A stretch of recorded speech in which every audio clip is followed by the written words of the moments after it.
द्वापर में श्री कृष्ण के रूप में द्वारका धाम में जगन्नाथ जी की रथ यात्रा बहुत ही प्राचीन है। आइए श्री जगन्नाथ मंदिर में श्री जगन्नाथ के आने की कथा पर प्रकाश डालते हैं। सतयुग में पंडु वंश के राजा उदयन के पुत्र इंद्रधुम्न महाराज अवंती नगर में राज करते थे। वो विष्णु भक्त थे। एक बार महाराज ने भगवान विष्णु की मूर्ति प्रतिष्ठा करने की बात तय की।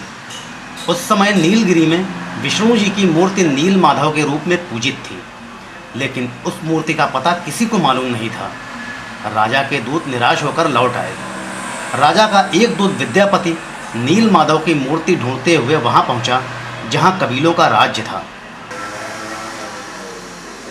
कबीलों का राजा विश्वावसु था। वहां विद्यापति ने विश्वावसु की बेटी ललिता से विवाह कर लिया।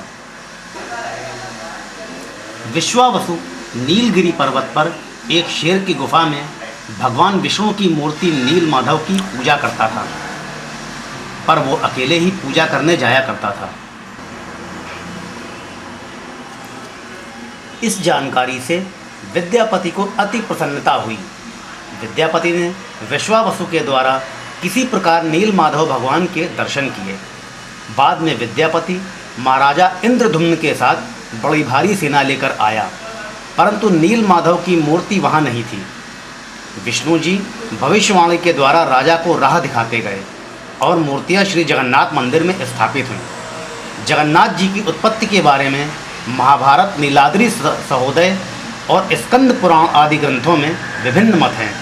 श्री नील माधव मंदिर कंटीलों में महानदी के किनारे स्थित है। ये श्री जगन्नाथपुरी शहर का अति प्राचीन दृश्य है। तब पुरी देखने में ऐसी लगती थी। यह दृश्य 250 साल पहले की श्री जगन्नाथ रथ यात्रा का दृश्य है। यह दृश्य सन 1800 ईस्वी का श्री जगन्नाथ मंदिर का दृश्य है। इस दृश्य में महाराजा के हाथी बालू में धंसे रथ के पहिए को ढकेल रहे हैं। पहले रथ को हाथी ही खींचते थे।